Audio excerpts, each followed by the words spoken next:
How did you achieve it? Well, I think from 2011 or 12 when I started off, it was definitely really tough. But then step by step was improving, and I was working out on my mistakes, and as well as I know there were a lot of sacrifices. There were ups and downs where at some point of time you were losing. I was losing all the time, and then it was like what's happening, or I need to improve a lot more, because now if you see like everybody's of same standard, so everybody in every match, every tournament, they come up with these new things. So every time we need to learn something new. So it was a challenge, of course, and step by step I've been improving, and definitely not only my hard work, but I would also thank my parents and my coaches, because even their hard work and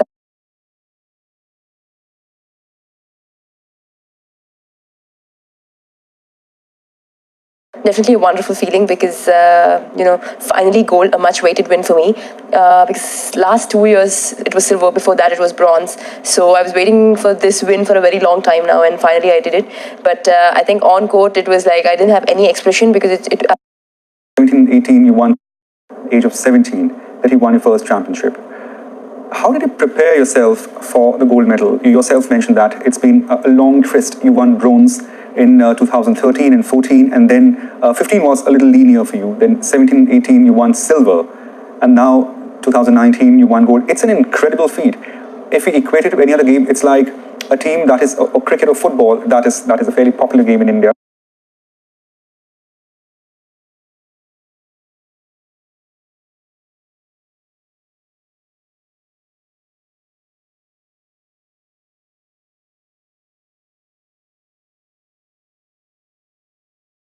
So my coach Gopi sir, because since 10 I was training with him, and also myself, because every time I keep winning, that's an confidence to me to go to another level. That will give me a lot more boost, that I can win a lot more, I can do much more better. So every day is a learning process. So I would say for me, myself gives me that confidence. I keep winning and I keep building up step by step, and think that okay, I can do much more better, I can learn a lot more things, I can win many more medals. So this is what keeps me going. Does it come naturally to a sports person to actually to know that yes, we are peaking at this time, or we perhaps needs to work a little more on that aspect of the game? We need to work more on the smash, or possibly the backhand. Does it come naturally to you, or there has to be sort of a guide or nudge from here or there? It's nothing as natural, I would say. I mean, yeah, you might have strokes, but you need to keep on, you need to keep on practicing them. As I said, every day is a learning process, and at times, you don't know when are you picking up. I know maybe you might be in your 100%, but at times it's just that you just can't do anything. Nothing might go when you're playing a match. Sometimes you might play brilliantly where everything goes and everything will be fine. So that is when you need to be stronger and come back much more stronger and believe in yourself that okay, there's always a next time. And for me, even though we train hard, practice hard every day, like every tournament is very, very important for us, but we can't win all the tournaments. We can't give 100% all the time. At times, ups and downs are always there, but it's part of life. You win some, you lose some, but that is when you need to come back stronger. Were you upset ever by any of defeat or any other performances that you'd like to recall, and how? And also, please also tell us, how did you overcome it? Yeah, I mean, every time I lose a match, I was upset, and especially in the 2017 where I lost my world championships, like it was anybody's match. It was one of the longest match. It was like 1 hour 50 minutes, and I lost 22-20 in the third set against Okuhara.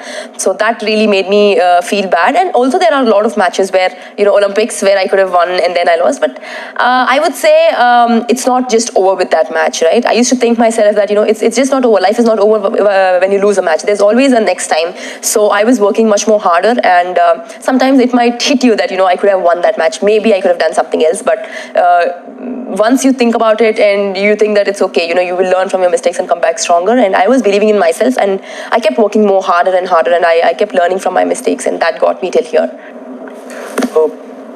How do you plan for the upcoming tournaments, especially one in Beijing, China Open, and also Olympics in 2020? So any special preparation that you have, any special goals that you set? I'm sure the Olympic gold would be on the top of the list. How do you go about it now? Yes, definitely I need to work hard, and of course my ultimate aim is Tokyo 2020, but before that I have a lot of tournaments since it's a qualification year. So next upcoming would be China and Korea Open. So it's more of like I need to keep working hard, since everybody will mark me now since I've been a world champion. So everybody will look at me, and it's not going to be easy. I need to work more harder in terms of training sessions or on-court sessions or skill work. It needs to be very much smart than you might think that, okay, I will work hard, but it equally needs to be smarter as well. As a sports person, as a youth icon, you've also been associated with several causes.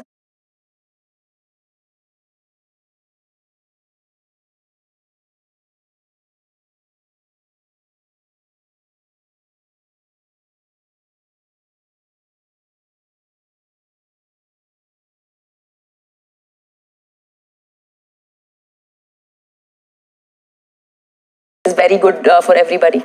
Do you also practice yoga? Yeah, I do at times. We actually stretch a lot, so that comes under yoga. And I think it is very important for everybody to stay healthy and eat healthy food and do some sort of exercise.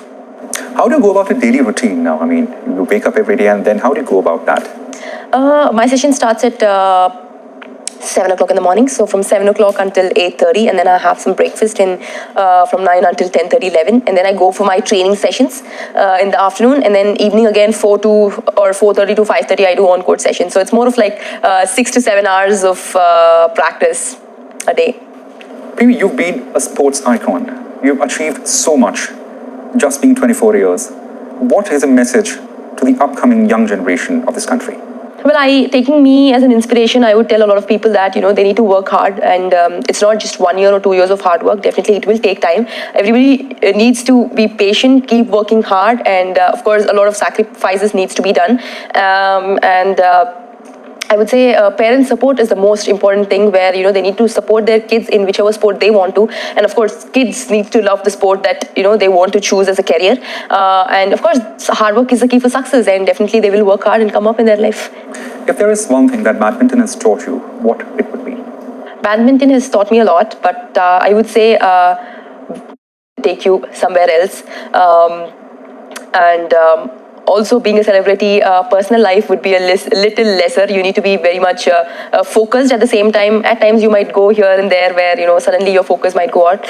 There you should be very much focused and know that what needs to be done at what time, and also taking the pressure and responsibilities. Maybe it might be a little tough, but I think you will have to be able to manage it very well.